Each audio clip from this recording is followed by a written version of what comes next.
জুলাই অভ্যুত্থানের পর থেকে দেশের বাইরে অবস্থান করছেন বিশ্বসেরা অলরাউন্ডার সাকিব আল হাসান। অভ্যুত্থানের সময় হত্যাসহ তার বিরুদ্ধে রয়েছে মামলার পাহাড়। এসব মামলার আসামি হওয়ায় সব মিলিয়ে দীর্ঘদিন ধরে রয়েছেন জাতীয় দলের বাইরে। তবে এরই মধ্যে দেশে ফিরে জাতীয় দলের জার্সি গায়ে খেলতে চান তিনি। এক সাক্ষাৎকারে তুলে ধরেছেন দেশের হয়ে খেলার ইচ্ছে। সাম্প্রতিক এক সাক্ষাৎকারে সাকিব বলেন, ফ্র্যাঞ্চাইজি ক্রিকেট খেলে তিনি নিজেকে এখনও ম্যাচ ফিট রাখছেন। তাই আন্তর্জাতিক ক্রিকেটে ফেরার জন্য অতিরিক্ত দীর্ঘ প্রস্তুতির দরকার নেই। তার বিশ্বাস, 1 মাস নিয়মিত অনুশীলন করলেই আবারও পুরোপুরি প্রস্তুত হয়ে উঠবেন।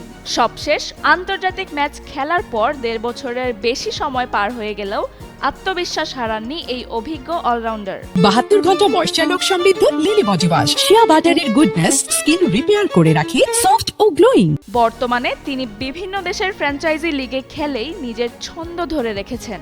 2024 সালে ভারত সফরের সময় টেস্ট ক্রিকেট থেকে বিদায় নেওয়ার পরিকল্পনা জানালেও দেশের রাজনৈতিক পরিবর্তনের কারণে সেই পরিকল্পনা বাস্তবায়ন করতে পারেননি সাকিব।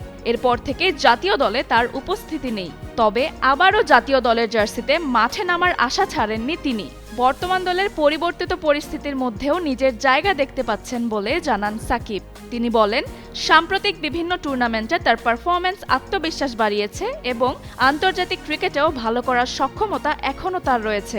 পারফরম্যান্স নিয়ে বাস্তববাদী অবস্থানও পরিষ্কার করেছেন তিনি।